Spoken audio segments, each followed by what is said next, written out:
সুপ্রিয় শিক্ষার্থী, আজকের অনলাইন ক্লাসে তোমাদের স্বাগতম জানাচ্ছি মোহাম্মদ মাহিদুর রহমান।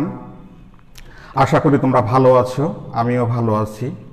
আজকে আমরা পড়ব বাংলা প্রথম পত্র। বাংলা প্রথম পত্রের একটা অংশ হচ্ছে কবিতা। কবিতা থেকে পড়াবো আজকে আমরা তাহারেই পড়ে মনে। আসলে এই নামটায়, কবিতার যে শিরোনামটা, সেটার ভিতরে একটা অন্যরকম স্মৃতি, আমাদের চলমান জীবনে, আমাদের জীবন পথে চলতে, জীবনের আঁকে বাঁকে আমাদের অনেক কথা, অনেক কাহিনী, অনেক গল্প কথা জমে থাকে। সেই স্মৃতিগুলো আমরা আমাদের জীবনের পথে হঠাৎ করে মনে পড়ে যায়। তোমাদেরও সেই রকম জীবন চলার পথে কত স্মৃতি, কত দুঃখ, কত বেদনা, কত আনন্দ মনে পড়ে। সেই রকম একটা কবিতা আমাদের আজকের কবিতার নাম হচ্ছে তাহারেই পড়ে মনে। চমৎকার একটা স্মৃতিচারণমূলক কবিতা আমরা আজকে পড়ব। আমাদের কবিতার নাম হচ্ছে নারী জগতের বিখ্যাত মহিলা কবি সুফিয়া কামাল, যিনি স্বনামে বাংলা সাহিত্যে পরিচিত হয়ে আছেন। তিনি শুধু নারী জগতেই নয়, সমকালীন পুরুষ কবিদের সমকক্ষ তাকে বলা হয়। তার সেই স্মৃতিচারণমূলক কবিতা আজকে আমরা পাঠ করব, সেটার নাম হচ্ছে তাহারেই পড়ে মনে। আসলে কবিতা পড়ার আগে আমরা একটা কথা বলে নেই। আমাদের এই জীবন সংসারটা হচ্ছে মায়া মমতার বাঁধনে আবদ্ধ। আমরা আমাদের প্রিয়জনকে এই মায়ার সংসারে চিরদিন বেঁধে রাখতে চাই, সংসার করতে চাই, কিন্তু অনেক সময় নিয়তির নিষ্ঠুর পরিহাসে আমাদের সেই সুখের সংসার ভেঙে যায়। প্রিয়জনেরা আমাদেরকে ধীরে ধীরে ছেড়ে চলে যায়, ভেঙে যায় আমাদের সুখের সংসার, নিভে যায় শান্তির প্রদীপ। তবুও আমরা বেঁচে থাকি, আমাদের বেঁচে থাকতে হয়। আমাদের নিত্যদিনের দুঃখ, বেদনা, হতাশা, কত কিছু আমাদের নিত্য সঙ্গী হয়ে থাকে। আমাদের এই চলার পথে, জীবনের বাঁকে বাঁকে যে স্মৃতি কথাগুলো আমাদের হৃদয়ের মাঝে চিরস্থায়ী হয়ে থাকে, সেই কথাগুলো, স্মৃতি কথাগুলো কবিতার এই কবিতায়, তার অমর এই কবিতায় তুলে ধরেছেন আমাদের জন্য। কবি সেই জীবন স্মৃতি আমরা কখনো ভুলে যাই, কখনো কোনো স্মৃতি আমাদের মাঝে মাঝে কাঁদায়। এইরকমই একটা স্মৃতিচারণমূলক কবিতা হচ্ছে তাহারেই পড়ে মনে। আমাদের কবিরও জীবনে এরকম একটা নিদারুণ নির্মম স্মৃতি চিরস্থায়ী হয়েছে, যেটা তিনি তার এই কবিতার মাধ্যমে তুলে ধরেছেন। সেই স্মৃতিচারণমূলক কবিতা তাহারেই পড়ে মনে আমরা দেখতে পাই যে আমরা এই কবিতাটাকে স্মৃতিচারণমূলক কবিতা বলতে পারি। ইংরেজি সাহিত্যে যেটাকে বলা হয় প্রেট্রোস্পেকটিভ পোয়েম বা স্মৃতিচারণমূলক কবিতা।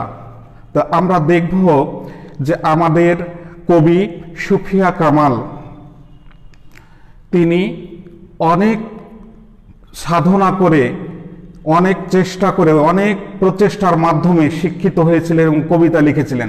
তিনি যখন জন্মগ্রহণ করেন তখন এই বাঙালি সমাজে পর্দা প্রথার প্রচুর কড়াকড়ি ছিল। তখনকার যুগে মেয়েরা এখনকার মতন প্রাতিষ্ঠানিক শিক্ষা প্রতিষ্ঠানে গিয়ে তাদের শিক্ষা অর্জন করতে পারতো না, পর্দা প্রথার করে। তবুও তিনি নিজের চেষ্টায়, এবং তাকে এই পর্যায়ে নিয়ে আসছে তার প্রয়াত স্বামী সৈয়দ নেহাল হোসেন, যার অনুপ্রেরণায়, যার উৎসাহ উদ্দীপনায় তিনি আজ এত বড় কবি হয়েছেন, যার মাধ্যমে তিনি লেখাপড়া শিখেছেন এবং কবিতা রচনা করেছেন, সাহিত্য রচনা করেছেন, এবং তিনি বাংলা সাহিত্যে একজন বিখ্যাত কবি হিসেবে চিরপরিচিত হয়ে আছেন। সেই স্বামীর অকালে মারা যায়, সেই স্বামীর স্মৃতিটা ধরে রাখার জন্য তিনি এই কবিতায় পরোক্ষভাবে আমাদের দেখিয়েছেন। আমরা দেখতে পাব কবির স্বামী সৈয়দ নেহাল হোসেন 1932 সালে তিনি মারা যান। সেই স্বামীর স্মৃতিকে নিয়ে তিনি 1935 সালে রচনা করলেন এই বিখ্যাত কবিতা। তো তখনকার দিনে দেখা যায় যে নারীরা বাইরে যেতে পারতো না, পর্দার খুব কড়াকড়ি ছিল। মুসলিম সমাজে তো অত্যন্ত পর্দা প্রথার কড়াকড়ি ছিল, এমনকি হিন্দু সমাজেও পর্দা প্রথাটা প্রচলিত ছিল। একটা উদাহরণ দিলে তোমরা বুঝতে পারবে। হ্যাঁ, হিন্দু সমাজে দেখা যায় যে গঙ্গা স্নানের একটা প্রচলন রয়েছে, তাদের ধর্মীয় একটা বিশ্বাস যে গঙ্গায় স্নান করলে তাদের যাবতীয় পাপ মোচন হয়ে পরিশুদ্ধ হয়ে উঠবে। আমরা যেমন প্রতিদিন গোসল করলে বিভিন্ন রোগ জীবাণু এবং ময়লা থেকে আমরা সেখান থেকে পরিত্রাণ পাই, তাদের একটা ধর্মীয় বিশ্বাস গঙ্গায় স্নান করলে তাদের যাবতীয় পাপ মোচন হয়ে তারা পবিত্র হয়ে যাবে। তো এই রকম তখনকার যুগে গঙ্গায় স্নান করতে যেত। তো পুরুষ লোকেরা তো গঙ্গায় স্নান করতে যেত, তাদের কোনো সমস্যা হতো না, কিন্তু তারাও তো যেতে চায় গঙ্গায় স্নান করতে, তাদের ধর্মীয় বিশ্বাস সেটা কারণে তারাও স্নান করতে যেতে চায়। কিন্তু সেখানে দেখা যায় যে পর্দা প্রথার কারণে তারা যেতে পারতো না, তাদেরকে যেতে হইতো পালকি বা ডুলি, যেটাকে আমরা পালকি বলি এখন সেটার প্রচলন নেই, সেটার অপর নাম হচ্ছে ডুলি। একটা কথা তোমাদের গ্রাম অঞ্চলে দেখতে পাবা যে বিয়ের সময় হ্যাঁ মেয়েরা যে ডুলিতে চড়ে যেত, এর জন্য তাদেরকে বলা হয়তো ডুলি বিবি। কিন্তু এখন যুগের পরিবর্তনে, কালের পরিবর্তনে সেইটা পরিবর্তন হয়ে গেছে। এখন আমাদের বিয়ে শাদীগুলো কিসে যায়, এখন হ্যাঁ আধুনিক যে যানবাহনগুলো রয়েছে কালের বিবর্তনে, তাহলে আমরা কি বলবো, মাইক্রো বিবি কিংবা বাস বিবি, তাই তো? আচ্ছা, যাই হোক, তো এই পালকিতে চড়ে যেত, পালকিতে চড়ে বেহাররা তাদেরকে নিয়ে যেত পালকিটা, এবং তারা পালকি থেকে নদীর ধারে গেলে যে তাদের পর্দাটা নষ্ট হয়ে যাবে, তখন বেহারা যারা পালকিটা বহন করত তাদেরকে বলা হয়তো বেহারা। এই বেহারারা কি করত, তারা পালকি থেকে বের হলে তাদের পর্দাটা নষ্ট হয়ে যাবে, এজন্য তারা ওই পালকিতে বসে থাকতো, মেয়েরা পালকি সহই গঙ্গা নদীতে হ্যাঁ ডুবিয়ে আবার নিয়ে আসতো। তাহলে খেয়াল করো যে এখানে পর্দার কতটা কড়াকড়ি ছিল, কতটা সেটা নিয়মতান্ত্রিকভাবে মেনে চলতে হইতো মেয়েদের।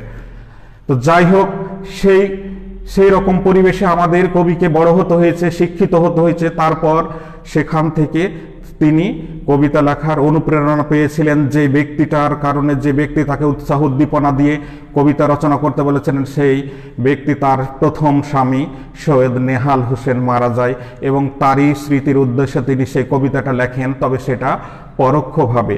কবির পরে আবার বিয়ে হয়েছিল, তার পরের স্বামীর নাম কামাল উদ্দিন আহমেদ, যেটা আমরা কবির নামের সাথে যুক্ত হয়েছে সুফিয়া কামাল, মানে কামাল উদ্দিন আহমদ, ওখান থেকে কামালটা তিনি নিয়েছেন। তো এই কবিতায় তাহারই পড়ে মানে কবিতা, এটা স্মৃতিচারণমূলক কবিতা। আর এই কবিতার আর একটা বৈশিষ্ট্য হচ্ছে নাটকীয়তা।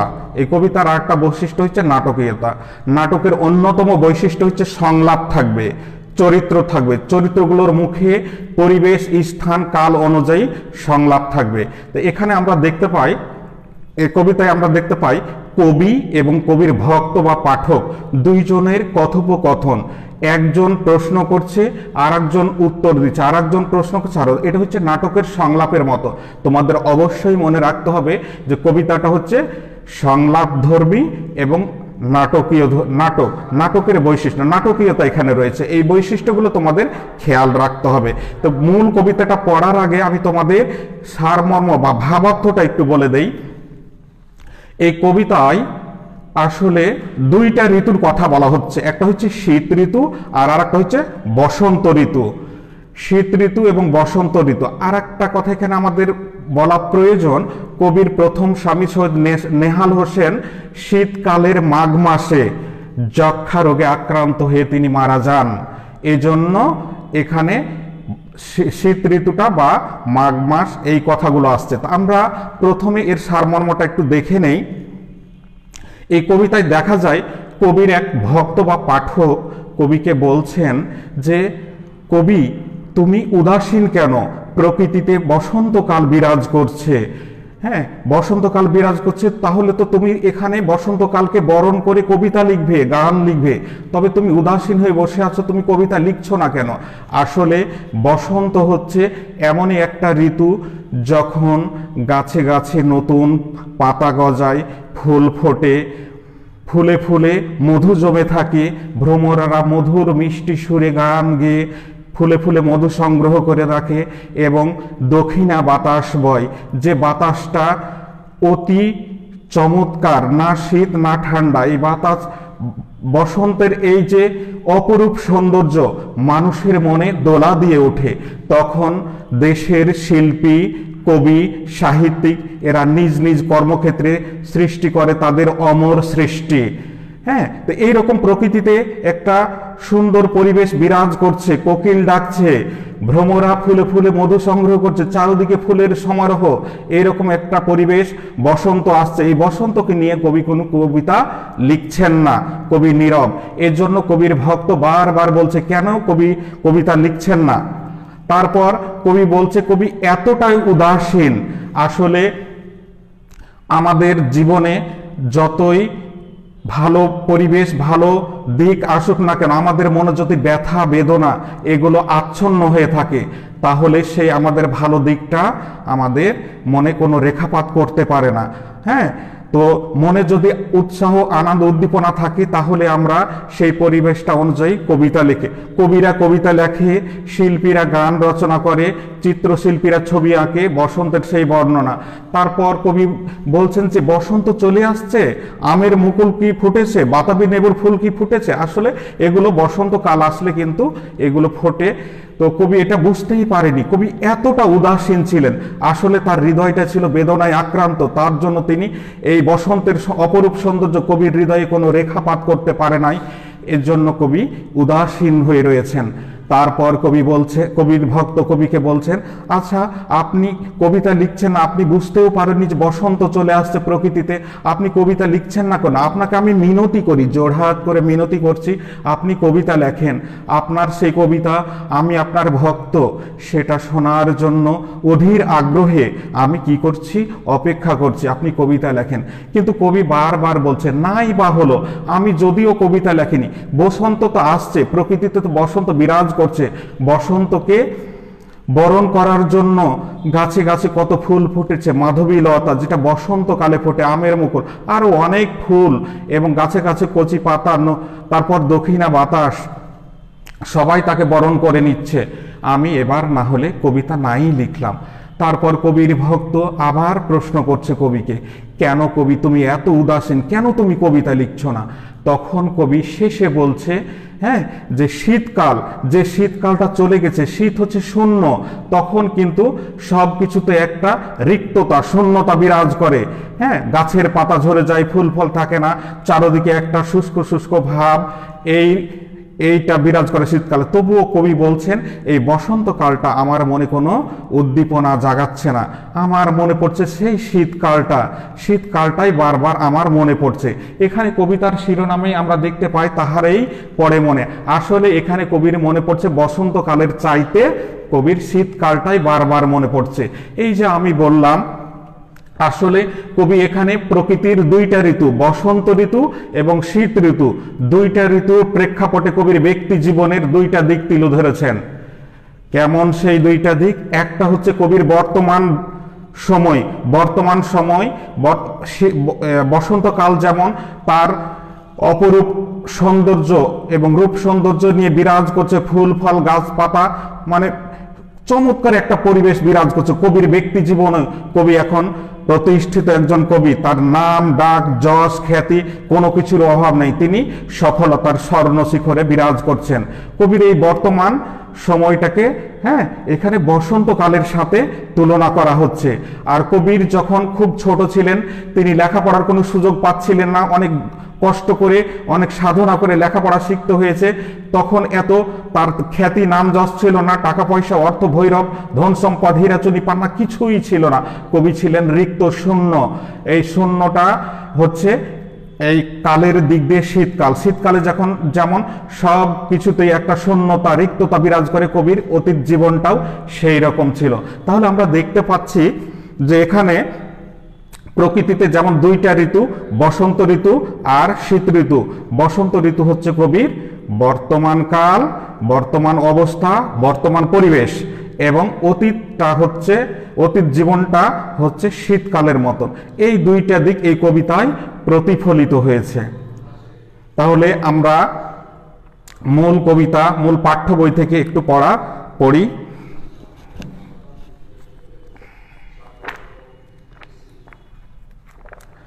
সুপ্রিয় শিক্ষার্থীরা, তোমরা আরেকটা কাজ করবে, আমি পড়ার সাথে সাথে তোমাদের কোনো কিছু যদি বুঝতে সমস্যা হয়, সাথে সাথে তোমরা তোমাদের কমেন্টে লিখবে। এটা অবশ্যই তোমরা ভুল করবে না, তোমাদের নাম, রোল এবং সেইটা সম্পর্কে প্রশ্ন করবে।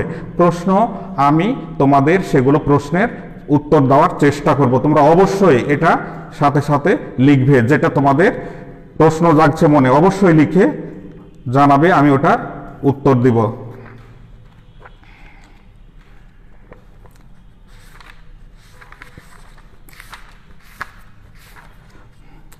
তাহলে আমি মূল বই থেকে পড়ছি, তাহারেই পড়ে মনে।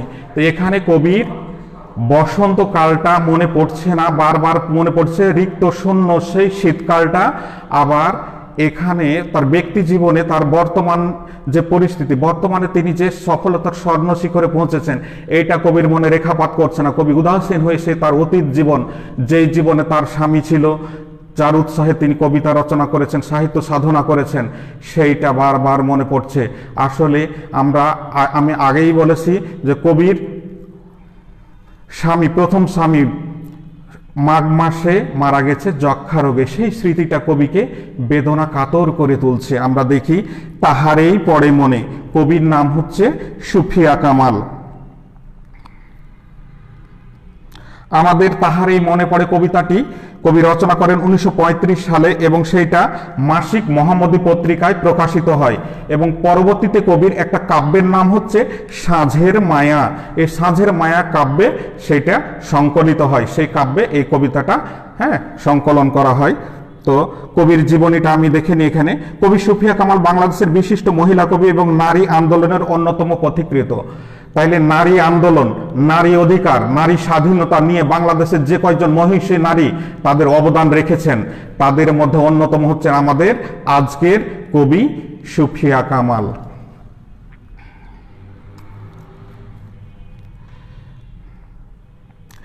সে সময় সুফিয়া কামালের জন্ম, তখন বাঙালি মুসলিম নারীদের কাটাতে হতো গৃহবন্দী জীবন, তাদেরকে গৃহবন্দী জীবন কাটাতে হতো। পরিবারে বাংলা ভাষার প্রবেশ একরকম নিষিদ্ধই ছিল, বিশেষ করে মুসলমান সমাজে বাংলা ভাষাটা নিষিদ্ধ ছিল। এই বিরুদ্ধ পরিবেশে সুফিয়া কামাল প্রাতিষ্ঠানিক শিক্ষার সুযোগ পাননি। পারিবারিক উত্থান পতনের মধ্যে দিয়ে স্বশিক্ষায় শিক্ষিত হয়েছেন। স্ব মানে হচ্ছে নিজ, শিক্ষিত, নিজে নিজে পড়ে তিনি শিক্ষিত হয়েছেন। তিনি প্রাতিষ্ঠানিক, আমাদের মতো স্কুল, কলেজ, বিশ্ববিদ্যালয়ে পড়ার তিনি কোনো সুযোগ পান নাই। তবে তাকে আমরা অশিক্ষিত বলবো না, তাকে বলবো আমরা স্বশিক্ষিত। তিনি নিজের চেষ্টায় শিক্ষিত হয়েছেন।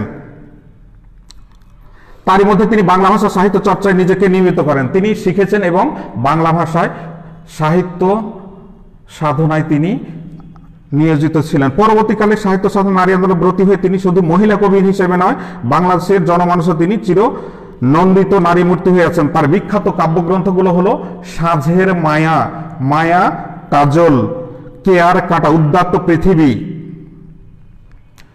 তিনি সাহিত্য সাধনার স্বীকৃতি স্বরূপ বেশ কিছু পুরস্কার পেয়েছিলেন, এগুলো তোমাদের মনে রাখতে হবে। যেমন বাংলা একাডেমি পুরস্কার, 21 পদক, নাসির উদ্দিন স্বর্ণ পদক।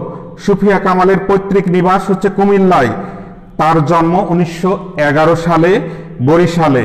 তিনি জন্মগ্রহণ করেছেন বরিশালে 1911 সালে, তবে তার পৈতৃক বাড়ি ছিল কুমিল্লায়। আর তিনি মারা যান 1999 সালে। তিনি 88 বছর বেঁচে ছিলেন।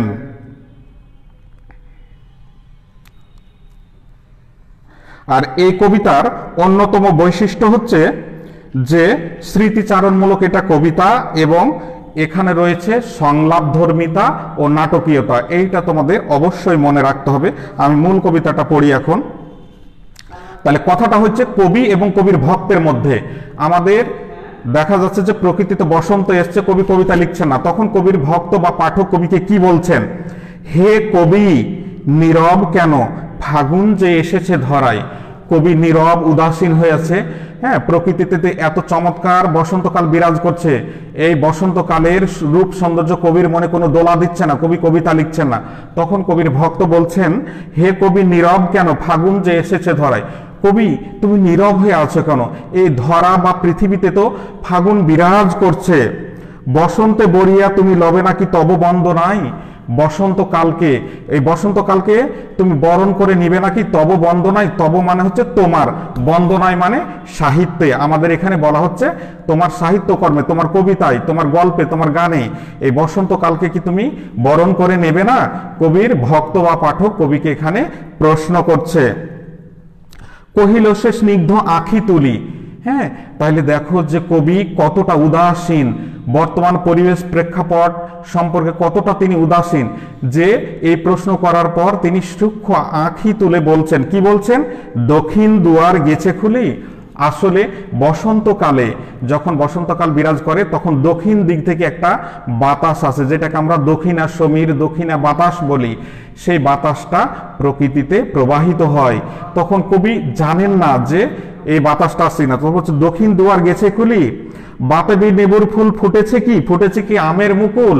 আসলে বসন্তকালে এই ফুলগুলো ফুটে, কবি বুঝতে পারেন নাই যে চলে আসছে। কবি তার ভক্ত বা পাঠককে জিজ্ঞেস করছে যে বাতাবি লেবুর ফুল কি ফুটেছে, আমের মুকুল কি ফুটেছে। এগুলো কবি তার ভক্ত বা পাঠককে জিজ্ঞেস করছে।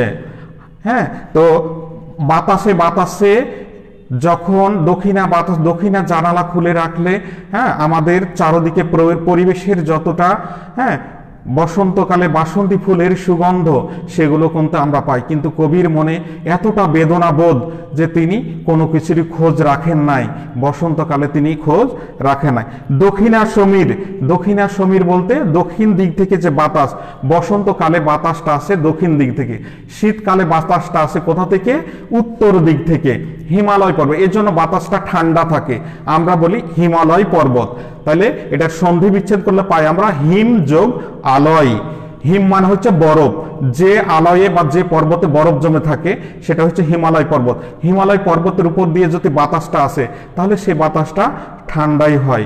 আর বসন্তকালের বাতাসটা দক্ষিণ দিক থেকে আসছে, বাতাসটা একটু গরম, যেটা প্রাণীকুলের জন্য খুবই চমৎকার মনে হয়।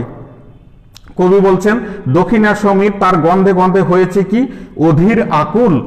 মানে এই যে বিভিন্ন রঙের ফুল এগুলো কি বাতাসে আকুল হয়েছে? কবির ভক্ত এবার বলছেন এখনো দেখনি তুমি। কবিকে বলছেন তুমি এখনো দেখনি পরিবেশটা কত চমৎকার ভাবে সেজেছে বসন্তের আগমনে, তুমি এখনো দেখো নাই। কহিলাম কেন কবি আজ এমন উন্মনা তুমি। কবি তুমি কেন এত উন্মনা? উন্মনা মানে উদাসীন, কেন তুমি খোঁজ খবর রাখছো না? কোথা তব নবপুষ্প সাজ। বলছে কোথায়, নব মানে নতুন, ফুলের সাজটা তোমার কোথায়?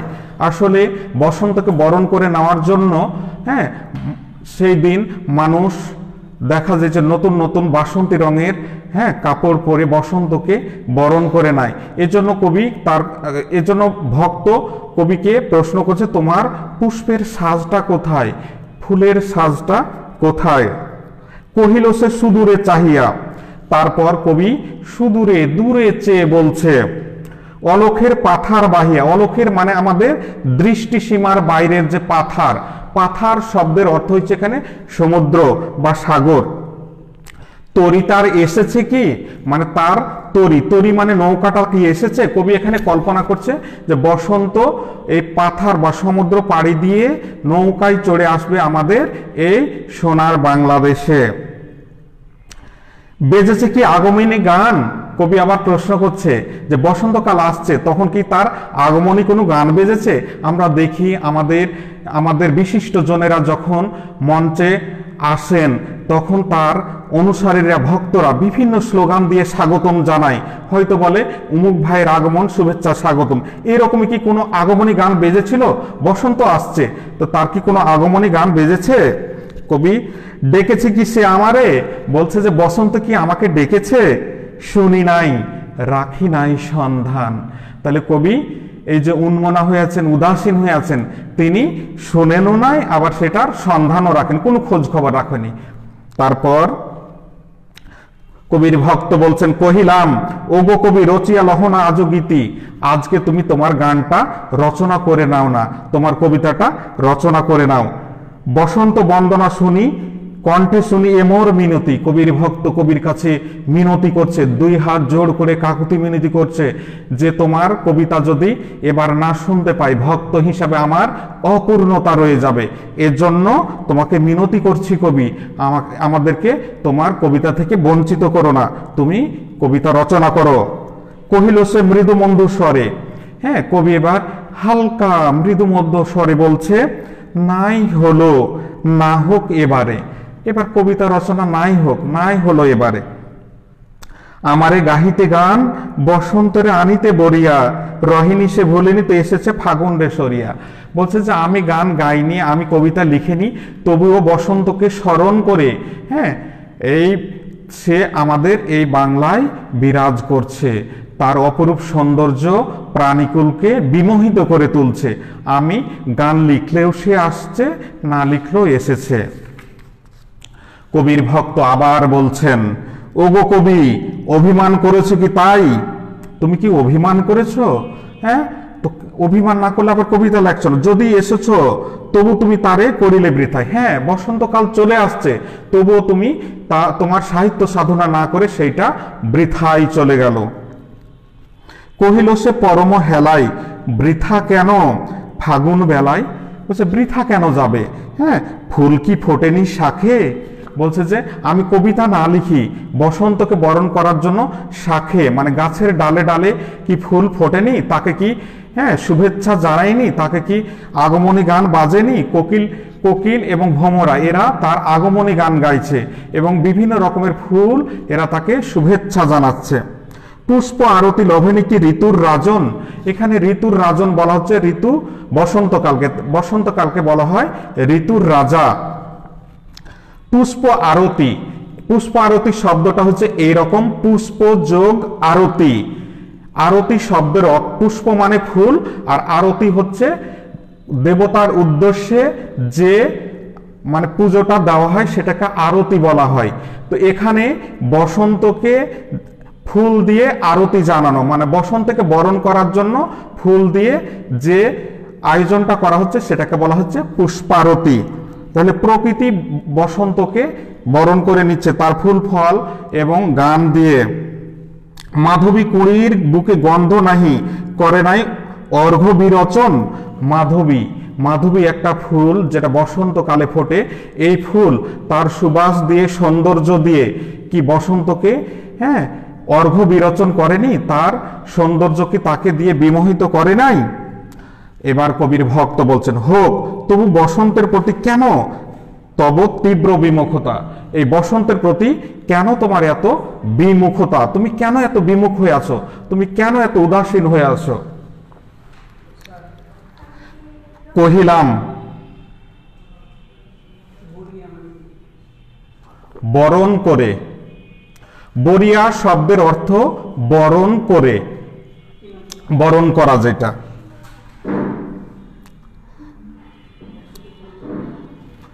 কহিলাম উপেক্ষায় ঋতুরাজে কবি দাও তুমি ব্যথা। কবির ভক্ত কবিকে বলছেন, তুমি বসন্তকে উপেক্ষা করে আমাকে অনেক ব্যথা দিচ্ছ, কারণ তোমার রচিত গান, তোমার গল্প, তোমার কবিতা পড়ে আমরা সেখান থেকে আত্মতৃপ্তি পাই, সেটা থেকে আমরা বঞ্চিত হচ্ছি। এত সুন্দর, এত চমৎকার, এত বিমোহিত, এত সুললিত বসন্তকাল বিরাজ করছে, তবুও আমরা সেটা থেকে তোমার মনে কোনো উদ্দীপনা জাগাচ্ছে না এবং সেখান থেকে তুমি সাহিত্য রচিত করছো না। আমরা তোমার সাহিত্য থেকে বঞ্চিত হচ্ছি। কহিল সে কাছে সরে আসে। এবার কিন্তু এই কবিতার মূল ভাবটা এই লাইনে ফুটে উঠবে। কবি কিন্তু আসল কথাটা এবার বলছেন যে কুহেলি উত্তরিতরে মাঘের সন্ন্যাসী। কুহেলি মানে কুয়াশা, উত্তরি মানে চাদর, কুয়াশার চাদর। আমরা শীতকালে দেখতে পাই সকালবেলা যে কুয়াশা পড়ে, মনে হচ্ছে যে একটা সাদা চাদর।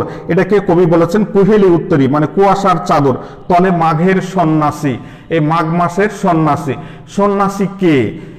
সন্ন্যাসীকে আমরা দেখি যারা ঘর সংসার ছেড়ে দিয়ে, হ্যাঁ, ঘর সংসারের সবকিছু চিন্তা ভাবনা ছেড়ে দিয়ে বনে বাজারে গিয়ে তারা সৃষ্টিকর্তার সান্নিধ্য লাভ করার জন্য আরাধনা করে, তাদের কাছে কিছুই থাকে না, শূন্য।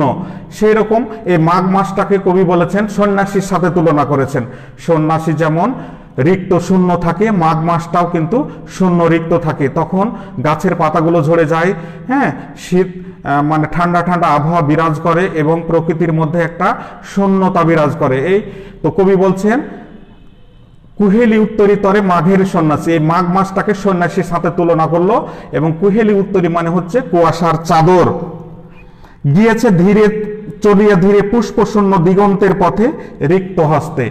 এই যে মাঘ মাসটা চলে গেছে দিগন্তের পথে, দিগন্ত মানে দূরে, দিগন্তে চলে গেছে ধীরে পুষ্পশূন্য মানে ফুল শূন্য, রিক্ত হস্তে, রিক্ত হস্তে মানে শূন্য হাতে। তারপর কি বলছে, তাহারেই মনে পড়ে ভুলিতে পারি না কোনো মতে। তাহলে কবির তাকে মনে পড়লো, এই শীতকালটাকে বারবার মনে পড়ছে। যদিও শীতকালটা হ্যাঁ রিক্ত শূন্য, তার কিছুই নেই, তবুও কবির তাহারেই মনে পড়ছে, ভুলতে পারছে না কোনো মতে। আমি তোমাদের আগেই বলেছি যে এখানে আমি আবার সেটা স্মরণ করিয়ে দিই যে এই কবিতায় প্রকৃতির দুইটা দিক প্রতিফলিত হয়েছে, একটা হচ্ছে বসন্তকাল আর একটা হচ্ছে শীতকাল। কবি যখন অবস্থান করছেন তখন প্রকৃতিতে বসন্তকাল বিরাজ করছে, বসন্তের রূপ সৌন্দর্য সকল পশু পাখিকে হ্যাঁ আনন্দ দেয় এবং সবার মনে একটা অন্যরকম ভাব জাগায়। আর কবি শিল্পীরা সেই ভাবটা প্রকৃতি থেকে সংগ্রহ করে তাদের হৃদয়ে সেটা মনের মাধুরী মিশিয়ে তাদের সাহিত্যকর্মে প্রকাশ করে। কিন্তু আমাদের কবি সেটা প্রকাশ করছেন না। এই বসন্তের এই যে রূপ সৌন্দর্য কবির মনে কোনো আবেদন সৃষ্টি করছে না। আসলে কবির মনে কবির বারবার মনে পড়ছে সেই শীতকালটা, সেই শূন্য রিক্ত, হ্যাঁ খা খা করে পরিবেশ, পাতা ঝরে যায়, কেমন একটা পরিবেশ, তবুও সেটাই কবির মনে পড়ছে। তাহারেই পড়ে মনে ভুলিতে পারি না কোনো মতে। এখানে দুইটা ঋতু দিয়ে কবির ব্যক্তি জীবনের দুইটা সময়কে তিনি তুলে ধরার চেষ্টা করেছেন। একটা হচ্ছে বর্তমান সময়, বর্তমান সময়টা এখন কবি বাংলাদেশের প্রতিষ্ঠিত একজন কবি, কবির চারদিকে অনেক নাম ডাক যশ খ্যাতি, কোনো কিছুর অভাব নেই।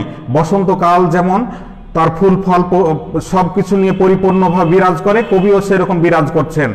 কিন্তু বসন্তকালটা যেমন কবির মনে কোনো মানে রেখাপাত করছে না, চলে যাচ্ছেন তিনি যে কাল শীতকাল শূন্য ঋতু চলে গেছে সেটার কাছে, সেরকম বর্তমান জীবনটা কবি ভুলে গিয়ে তা বারবার তার স্মৃতিতে, তার স্মৃতির পর্দায় ভেসে উঠছে অতীত কালটা, যে অতীত কালে তিনি অনেক দুঃখ কষ্ট করে লেখাপড়া শিখেছিলেন। লেখাপড়া শিখার পর তিনি কি করেছেন, সাহিত্য সাধনা করেছেন। এর পিছনে উৎসাহ উদ্দীপনা দিয়েছিলেন তার প্রথম স্বামী সৈয়দ নেহাল হোসেন, তিনি অকাল প্রয়াত, তিনি অকালে মারা যান। সেই স্মৃতিটাই তিনি এখানে তুলে ধরছেন। আসলে শীতকালটা এখানে কবির ব্যক্তি জীবনের অতীত কালটার কথাই স্মরণ করে দিচ্ছে।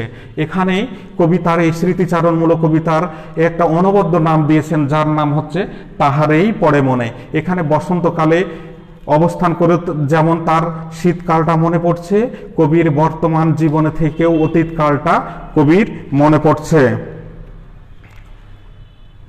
তো সুপ্রিয় শিক্ষার্থী, তোমাদের যেটা আমি বলছিলাম যে তোমাদের মনে প্রশ্ন থাকলে অবশ্যই প্রশ্ন করবে, অবশ্যই প্রশ্ন করবে। আর একটা কথা তোমাদের বলি, আমাদের সমাজ, আমাদের এই দেশ আমরা সুন্দরভাবে গড়ে তুলতে পারবো। তরুণেরাই হচ্ছে আমাদের আগামী দিনের কর্ণধার, তারাই হচ্ছে প্রাণ শক্তি। তোমরা ছাত্র, তোমাদের এই দেশটা পরিচালনা করার দায়িত্ব নিতে হবে, হ্যাঁ। কিন্তু এই তরুণ সমাজকে মাদক নামক একটা, হ্যাঁ, মাদকের মতো একটা মানে সমাজের একটা সমস্যা, যেটা তরুণ সমাজকে ধীরে ধীরে হ্যাঁ ধ্বংসের পথে নিয়ে যাচ্ছে। তোমরা ছাত্ররা এইটা নির্মূল করার জন্য, এটা নিবারণ করার জন্য একটা চমৎকার পদক্ষেপ নিতে পারো। তোমরা তোমাদের বাড়ির আশেপাশে রাস্তাঘাটে যারা মাদক সেবন করে তাদেরকে সেটার কুফল সম্পর্কে, সেটার অপকারিতা সম্পর্কে তোমরা শিক্ষিত ছেলে মেয়ে হিসেবে তাদেরকে সচেতন করবে, হ্যাঁ। এটা হচ্ছে দেশের পক্ষ থেকে তোমাদের কাছে একটা প্রত্যাশা, তোমরাই পারবে এই দেশটাকে আগামীর সুন্দর সোনার বাংলা গড়ে তুলতে। মাদক আমাদের সেই সোনার বাংলা গড়ে তোলার পথে বিরাট অন্তরায় হিসেবে দেখা দিয়েছে। তোমরা সুন্দরভাবে সেটার অপকারিতা সম্পর্কে সবাইকে বলবে এবং তোমরাও সেটা থেকে দূরে থাকবে। আশা করি তোমরা ভালো থাকো এবং সবকিছু আমাদের বর্তমান পরিবেশ পরিস্থিতির সাথে খাপ খাইয়ে নিজেকে চলাফেরা করো। আজকের মতো এখানে, আবার দেখা হবে। ধন্যবাদ সকলকে।